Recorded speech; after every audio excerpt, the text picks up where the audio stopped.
হাদি ভাই যে আমাদের মানে একটা স্বপ্ন দেখাইছিল, হ্যাঁ, একটা নোংরা রাজনীতি থেকে বের হয়ে আসার একটা স্বপ্ন দেখাইছিল বাংলাদেশে একটা সুষ্ঠু রাজনীতির ধারা যে তিনি চালু করতে চাইছিলেন, হ্যাঁ, তার জন্য যে আমাদের একটা ভেতরে একটা স্বপ্ন আমরা দেখছিলাম, সাধারণ মানুষ হিসেবে আমরা যে একটা স্বপ্ন দেখছিলাম, নতুন একটা বাংলাদেশের স্বপ্ন দেখছিলাম, তার প্রতি যে ভালোবাসাটা আমরা কিন্তু সব হারাইয়া ফেলাইলাম।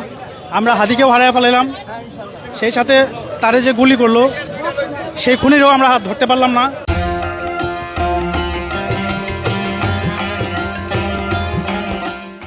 আমাদের মনের ভিতরে যে ক্ষোভটা আছে, যে যন্ত্রণাটা আছে, এই যন্ত্রণা, এই ক্ষোভ, এই দুঃখ একমাত্র আমরা একটু হালকা করতে পারি তার খুনিরে ধরার মাধ্যমে, তার খুনির শাস্তির মাধ্যমে, তার বিচারের মাধ্যমে, কঠিন বিচারের মাধ্যমে আমরা মনের দুঃখটা একটু হালকা করতে চাই।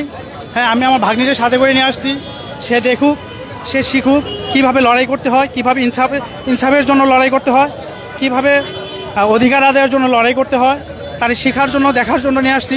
এবং আমি আসছি জানাজার জন্য, জানাজা করব, তার জন্য দোয়া করব, সকল দেশবাসীর কাছে দোয়া চাই, তার জন্য, তার আত্মার মাগফিরাতের জন্য দোয়া চাই, তাকে যেন আল্লাহ তাআলা জান্নাতের সর্বোচ্চ মাকাম দান করে। এবং আমরা সেই সাথে আরও জানাতে চাই যে এক হাদিকে তারা হত্যা করে এই বাংলাদেশের বিপ্লব দমায় রাখতে পারবে না। লক্ষ লক্ষ হাদি আজকে প্রমাণ দেখতেছেন, সারা দেশ থেকে মানুষ ছুটে আসতেছে, এই জানাজার জন্য অংশগ্রহণ করার জন্য আসতেছে। হ্যাঁ, তো এগুলোই প্রমাণ করে সাধারণ মানুষ শান্তি চায়, সাধারণ মানুষ সুষ্ঠু রাজনীতি চায়, যে সুষ্ঠু রাজনীতির ধারা, যে সুষ্ঠু রাজনীতির স্বপ্ন হাদি ভাই দেখাইছে। আমরা ইনশাল্লাহ আমরা সেই পথে আগে যাব। সারা দেশের মানুষ একতা ঘোষণা করছে।